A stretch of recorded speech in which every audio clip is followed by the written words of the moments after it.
Hello दोस्तों, कैसे हो आप सभी। उम्मीद करती हूँ आप सभी बहुत ही अच्छे होंगे। सारे बच्चों को ऑल द बेस्ट। जो भी अभी एग्जाम्स लिख रहे हैं अच्छे से दीजिएगा एग्जाम्स। जितना आता है, जो भी आता है जल्दी जल्दी कर लेना सॉल्यूशंस, और किसी भी क्वेश्चन पे ज़्यादा टाइम नहीं लेना, ठीक है। अगर आपको क्वेश्चन देखते ही उसका सॉल्यूशन मिल जा रहा है तो बहुत अच्छी बात है, सॉल्यूशन करके नेक्स्ट क्वेश्चन पे चले जाना। और अगर क्वेश्चन देखते ही कैसे वो उसका सॉल्यूशन आएगा नहीं पता चल रहा है तो उसको मार्क कर देना टू कम बैक। फिर आपका पूरा पेपर पहले खत्म करो और फिर उस पर आकर अपना टाइम थोड़ा सा यूज़ करो, ठीक है। क्योंकि अगर आप एक ही क्वेश्चन पे थोड़ा सा ज़्यादा टाइम लगा देंगे तो आपको बाकी क्वेश्चन नहीं हो पाएंगे, और फिर ऐसा होता है कि फिर आप हड़बड़ी में गड़बड़ी करोगे, और दूसरा पॉइंट जो आता है वो भी रह जाएगा टाइम की वजह से। तो इसीलिए जो जो आता है जल्दी जल्दी करके नेक्स्ट क्वेश्चन पे चले जाओ। चलिए क्लास की शुरुआत करते हैं। तो हम करने वाले हैं आज की क्लास में नंबर एनालॉजी की सीरीज को कंटिन्यू, और इसमें हम देखने वाले हैं कि कैसे कैसे क्वेश्चंस है और उसकी सॉल्यूशंस को हम कैसे कर सकते हैं। देख लेते हैं। सबसे पहले आगे हमारे स्क्रीन पर आपका क्वेश्चन, तो सबसे पहले खुद से ट्राई करें, उसके बाद ही सॉल्यूशन देखें, ठीक है। सो फर्स्ट क्वेश्चन को देख लेते हैं आज की क्लास का। यहाँ पे दिया है 12 का कनेक्शन दिया हुआ है 132 के साथ। ये ईज टू लगा है तो ये रेशियो का क्वेश्चन नहीं, इस क्वेश्चन को रेशियो का क्वेश्चन नहीं समझना है, ठीक है। वो मैथ्स में होता है और ये रीजनिंग है। सो यहाँ पर हमें बोला गया है जिस तरह से select the option that is related to the third number in the same way as second number is related to the first number. So ये जो थर्ड नंबर है इसका क्या कनेक्शन होगा इस क्वेश्चन मार्क के साथ, ये पता करने के लिए हमें पहले पता करना होगा कि ये 12 कैसे कनेक्टेड है 132 के साथ, ठीक है। सो ये हमें पता करना है, तो वो चलिए देख लेते हैं कैसे कनेक्ट हो सकता है। तो हमें क्या पता करना है, हमें पता करना है कि 12 का कनेक्शन 132 के साथ कैसे बन सकता है। तो अगर आप यहाँ पे एक चीज देख रहे हो कि ये 132 है, जो 12 का जो स्क्वायर होता है उसके आसपास आता है, ठीक है। तो यहाँ पर हम साइमल्टेनियसली 16 वाले को भी देख लेंगे, क्योंकि हमें 16 का आंसर पता करना है। तो हमें चेक करना होगा कि जो पैटर्न यहाँ फॉलो हो रहा है वही वहाँ पे फॉलो हो रहा है या नहीं। सो ये है नंबर एनालॉजी का क्वेश्चन, ठीक है। 12 का अगर हम स्क्वायर करते हैं, 12 का स्क्वायर करते हैं तो हमें 144 आता है। अब इन दोनों के बीच में डिफरेंस कितना होगा, तो इन दोनों का डिफरेंस हो जाएगा 4 का 2 - 2 आएगा, उसके बाद में 4 का 3 - 1 आएगा और 110। यहाँ पे 12 मिल रहा है। तो यहाँ पे क्या हो रहा है, यहाँ पे हुआ 12 का स्क्वायर करके हमने क्या हो गया यहाँ पे -12 ही कर दिया तो 132 आ रहा है। सो बेसिकली यहाँ पर क्या हुआ, आपका ये फर्स्ट वाला नंबर है, ठीक है, और इसके इस टू में ये सेकेंड वाला नंबर है। सो फर्स्ट वाला नंबर का स्क्वायर किया और फिर उसमें माइनस फर्स्ट वाला नंबर ही कर दिया, इससे हमें मिला सेकंड वाला नंबर। अभी देख लेते हैं यहाँ पर भी क्या चीज़ सेम चल रही है। सो हमने करना है 16 का स्क्वायर, उसके बाद माइनस कर देना है 16। इससे जो आंसर आएगा वो आपका होना चाहिए इस ऑप्शन में से कोई एक। सो यहाँ पर क्या हो जाएगा, 16 का स्क्वायर करेंगे तो हमें आएगा 256, इसमें हमें करना है -16। सो 256 में अगर ये 16 को माइनस कर देंगे तो यहाँ पे कितना आ जाएगा, 6 का 6 गया 0 आएगा। अभी यूनिट डिजिट में 0 आना चाहिए, लेकिन यहाँ ऑप्शंस देखो, ऑप्शंस में कहीं पे भी 0 नहीं है। इसका मतलब ये जो हमने यहाँ पे अभी पैटर्न हमें देखा, ये पैटर्न रॉन्ग है इस क्वेश्चन को सॉल्व करने के लिए। तो अभी ये वाला पैटर्न तो होगा नहीं। अभी हमें ये देखना होगा कि अब यहाँ पर हम क्या कर सकते हैं।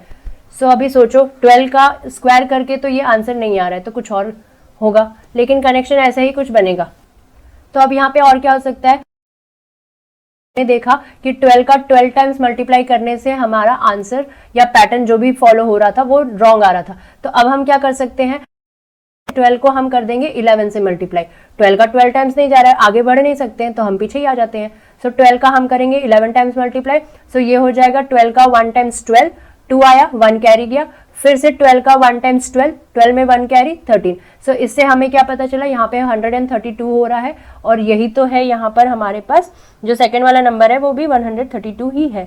सो इससे क्या हो गया, हमें पता चला कि अगर हम अपने फर्स्ट वाले नंबर को इंटू 11 करते हैं तो हमें मिल रहा है हमारा सेकेंड वाला नंबर, ठीक है।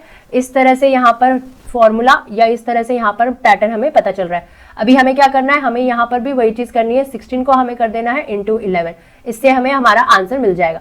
सो 16 का 1 टाइम्स यानी कि 16 आया, 6 आया, कैरी बन गया, अगेन 16 का 1 टाइम्स यानी कि 16 + 1 17। सो यहाँ पर हो गया 176, ऑप्शन में 176 है, ऑप्शन नंबर सी हमारा इस क्वेश्चन का आंसर हो जाएगा।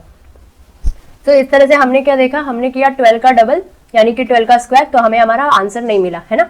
तो हमने क्या किया, फिर हम आगे नहीं बढ़ेंगे क्योंकि हमें 12 पे ही आंसर नहीं मिला, तो हम पीछे आ जाएंगे। सो हमने किया 12 का 11 टाइम्स मल्टीप्लाई और उससे हमें हमारा आंसर मिला। फिर उसी को चेक किया हमने दूसरे वाले नंबर पे, इससे हमें पता चल गया कि जो 12 का इस टू में 132 के साथ रिलेशनशिप बन रहा था वही रिलेशनशिप फॉलो हुआ और हमें हमारे इस क्वेश्चन का आंसर मिल गया। आई होप आपको ये समझ में आ गया कि ये क्वेश्चन कैसे हुआ। चलिए बढ़ते हैं नेक्स्ट वाले क्वेश्चन पे।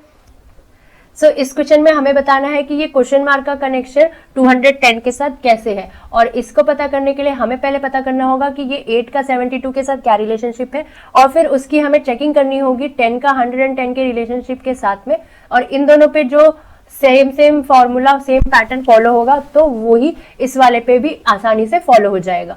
सो चलिए देख लेते हैं अब इस वाले क्वेश्चन को हम।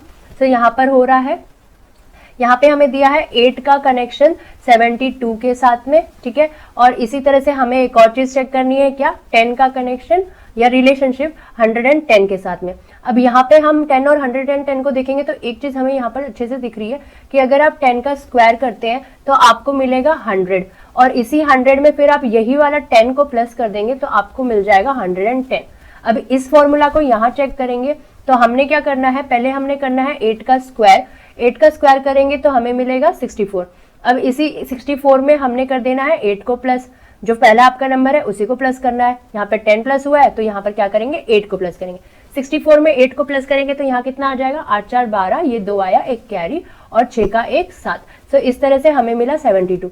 सो हमने क्या देखा कि ये फर्स्ट नंबर का कनेक्शन 72 के साथ कैसे बन गया, इसी तरह से ये थर्ड और फोर्थ नंबर का कनेक्शन कैसे बन रहा है। तो जैसे इन दोनों का कनेक्शन बन रहा है वैसे ही 210 का भी कनेक्शन बनेगा।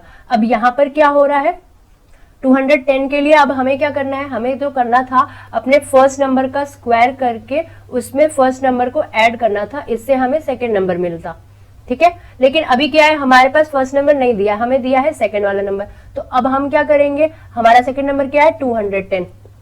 अब हम इसको रिवर्स कर देंगे, हमारे पास है 210 और अब हम क्या करेंगे, हम 210 के साथ काम करेंगे। तो ये प्लस वाला जो है ये यहाँ पर आ जाएगा माइनस में, ठीक है, और ये वो जो प्लस का स्क्वायर है ये चला जाएगा दूसरी तरफ। तो अब हमें यहाँ पर करना होगा ऑप्शन एलिमिनेशन।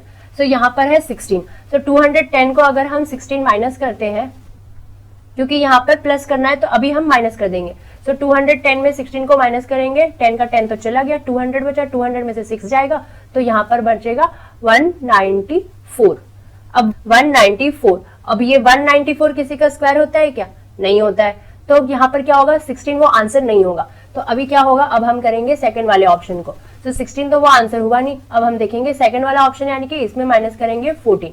तो 210 में अगर 14 को माइनस करेंगे तो यहाँ पर कितना नंबर आ जाएगा, तो यहाँ आ जाएगा 196।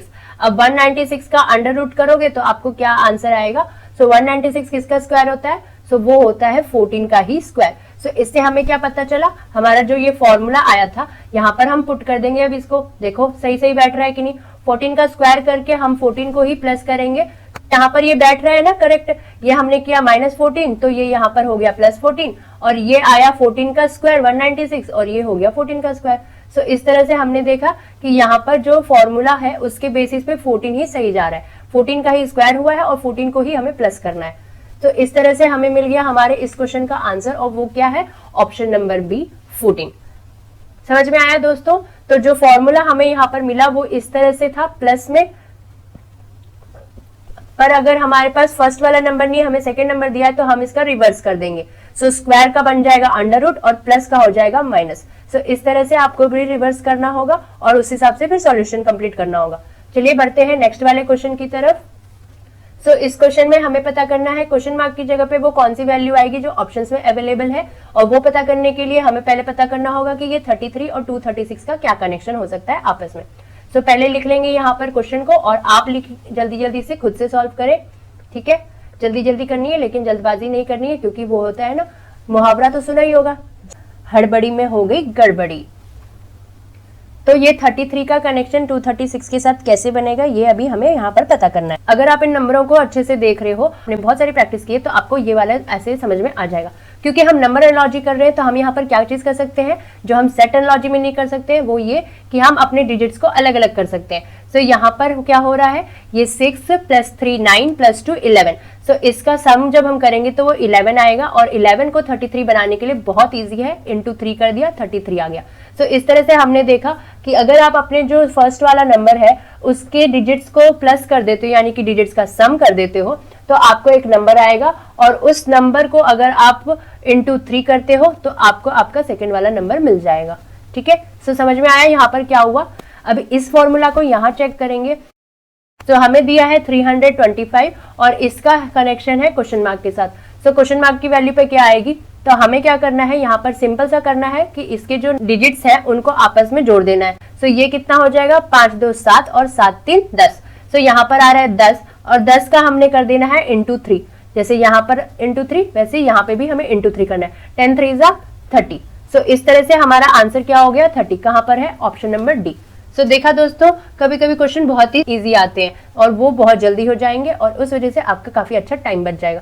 1 मिनट से तो ज्यादा लगाना ही नहीं है आपको अपने एक क्वेश्चन पे, कम ही कम लगाना है और जल्दी जल्दी से आगे बढ़ जाना है। कुछ सेकंड्स ही लगेंगे बस इनको सॉल्व करने के, अगर आपकी प्रैक्टिस और प्रिपरेशन अच्छे से होगी। बढ़ते हैं नेक्स्ट क्वेश्चन की तरफ। सो अब देख लेते हैं इसमें कैसे करना है। सो यहाँ पर पहले हम लिख लेंगे हमारा क्वेश्चन, ताकि हमें अच्छे से नंबर्स दिखाई दे और हमें समझ में आए कि यहाँ पर हो क्या रहा है। ठीक है, सो इस तरह से हमने देखा, यहाँ पर दिया है 18 का कनेक्शन 190 के साथ और 20 का कनेक्शन 210 के साथ, और फिर हमें ये क्वेश्चन दिया गया है 22 का क्वेश्चन मार्क के साथ में रिलेशनशिप। अब देख लेते हैं ये दोनों का कनेक्शन कैसे आएगा, 18 का 190 और 20 का 210। तो यहाँ पर हम एक चीज देख सकते हैं, अगर आप 18 को इंटू 10 करते हो तो आपको कितना आएगा, 180। 180 से 190 की तरफ जाने के लिए आप क्या करोगे, +10, इससे आपका हो गया 190। ठीक है, इस तरह से आप 18 के कनेक्शन में 190 तक पहुंच गए। ऐसे ही आपने करना है 20 को, सो 20 का कर देना है 10 टाइम्स मल्टीप्लाई, तो यहाँ पर क्या हो जाएगा, 200। सो ये 200 हो गया। इसके बाद में आपको कर देना है +10, तो यहाँ पर कितना आ जाएगा, 210। है ना, कितना इजी। ये दोनों सॉल्यूशंस एक ही पैटर्न से सॉल्व हो गए। अब हमें करना है अपने क्वेश्चन वाले टर्म को सॉल्व। तो यहाँ पर क्या है, 22 है। तो 22 का हम क्या करेंगे, पहले 10 से मल्टीप्लाई करेंगे। 22 को 10 से मल्टीप्लाई किया तो यहाँ पर आया 220। इसके बाद हमने इसमें ऐड कर देना है 10। तो यहाँ पर कितना हो जाएगा, 230। 230 कौन से वाले ऑप्शन में है, ऑप्शन नंबर ए। सो इस क्वेश्चन का आंसर हो जाएगा ऑप्शन नंबर ए, 230। बढ़ते हैं नेक्स्ट वाले क्वेश्चन की तरफ। सो इस क्वेश्चन को देख लो दोस्तों, यहाँ पर हमें दिया है 42 का कनेक्शन दिया है 56 के साथ, और इसी तरह से कनेक्शन कैसे बन रहा है, उनका रिलेशनशिप वो पता करके हमें पता करना है कि 24 का रिलेशनशिप क्वेश्चन मार्क की जगह पे आने वाली वैल्यू कौन सी होगी इन ऑप्शंस में से। सो यहाँ पर जब हम इन दोनों नंबरों को देख रहे हैं तो हमें ये पता चल रहा है कि ये किसी एक नंबर का मल्टीप्लीकेशन है। सो यहाँ पर क्या हो सकता है, एक तो ये हो रहा है कि 7 का अगर आप 6 टाइम्स मल्टीप्लाई करोगे तो 42 होगा। ऐसे ही अगर आप 7 का 8 टाइम्स मल्टीप्लाई करोगे तो 56 होगा। ठीक है, 7 6 42, 7 8 56। लेकिन अगर आप इसको और थोड़ा छोटा करेंगे तो ये क्या बन जाएगा, 2 का ये 3 टाइम्स कट जाता है और ये 2 का 4 टाइम्स कट जाता है। इसका मतलब यहाँ पर जो रेशियो चल रहा है ये चल रहा है 3:4 का। सो एक पर्टिकुलर नंबर जिसके थर्ड टाइम के मल्टीप्लीकेशन में 42 आएगा, सो वो क्या है, 14। सो 14 का 3 टाइम्स मल्टीप्लाई करोगे तो 42 आता है। इसी तरह से 14 का 4 टाइम्स मल्टीप्लाई करोगे तो 56 आता है। ठीक है, सो यहाँ पर क्या चल रहा है, एकदम सिंपल टर्म्स में देखा तो हमने 3:4 का रेशियो चल रहा है। सो 14 3 जा 42, इसी तरह से 14 4 जा 56। इसका मतलब यहाँ पर भी जो नंबर आएगा वो इसी तरह से आएगा, 3:4 का ही रेशियो चलेगा यहाँ पर भी। ठीक है, सो अब कौन सा ऐसा नंबर है जिसको अगर आप 3 गुना करते हो तो यहाँ पर 24 आना चाहिए। यानी कि अगर आप 8 का 3 टाइम्स करोगे तो आपको 8 3 जा 24 मिलता है। इसका मतलब जो 8 का 4 टाइम्स रहेगा वही आपका आंसर होगा। सो 8 4 जा 32। सो 32 आ जाएगा इस क्वेश्चन का आंसर, यानी कि option number c. I hope आज की क्लास में जो भी क्वेश्चंस हुए उन सबको आपने अच्छे से समझा और हमारे समझाने से पहले आपने हर एक क्वेश्चंस को अपने से ट्राई भी किया। सो अब हम मिलते हैं नेक्स्ट क्लास में, तब तक के लिए जय हिंद जय भारत, बाय बाय दोस्तों।